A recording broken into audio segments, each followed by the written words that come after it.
Tá até bobolhando aí. Olha aí que trem doido. Nossa, misericórdia. Olha os tolocão de batata de carne, né? Que trem doido. Carne toda selada.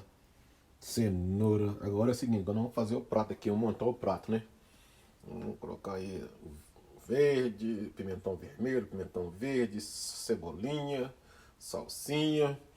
E vamos montar aqui bonitinho e tal. Entendeu? Quase 2 horas e meia pra fazer uma carne cozida doida. Mas eu coloquei tempo, né? Não foi só jogar na panela e pronto, não. Isso aí tá cheio de tudo milimetrado, né? Os temperos tudo na conta, tudo certinho.